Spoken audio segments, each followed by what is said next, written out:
दिनैहाय जयेन जाबाय।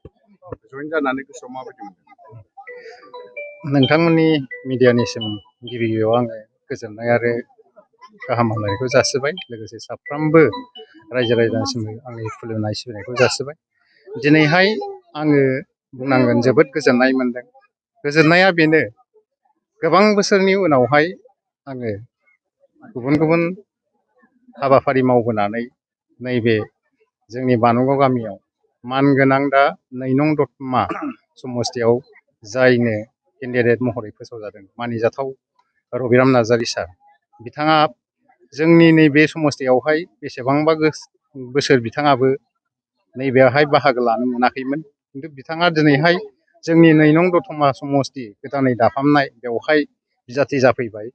बिनि थाखाय जोंबो गामिनि आरो खाथि खाला ओनसोलनि सुबुंफोरा बिथांजों लोगोसे मदद होनो मोननानै जोबोद गोजोन मोनदों।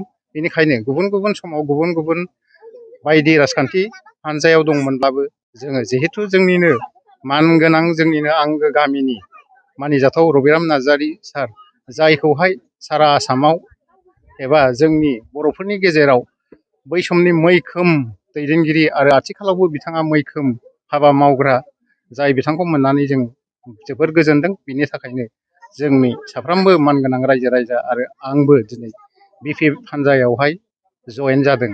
जयेन जानायनि गुबै खारना बेनो, माननीय गेदेर रबिराम साराहाय जोंनि बे नैबे 9 नं दतमा समस्तियाव बिथाङा केन्डिडेट मोनदों आरो जोंबो बानुगाव गामिया बे 9 नं दतमानि सिङावहाय गिबियै हाबदों आरो जों बिथांनो भट होनो मोनगोन।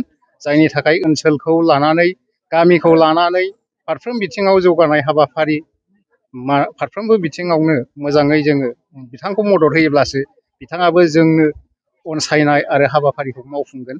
बेखौ नोजोर बोनानै जोङो बिथांजों दिनैहाय जयेन जादों।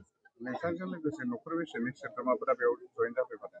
आंजों लोगोसे बेवहाय बुंनो थाङोब्ला जोंनि बानुगाव गामिनिफ्राय फ्राय 30 न'खरसोआ बेवहाय दिनै जयेन जादों आरो खाथि खाला ओनसोलफोरनिफ्राय बुंनो थाङोब्ला बेवहाय 50 सासो बेवहाय आरो जयेन जाबावदों।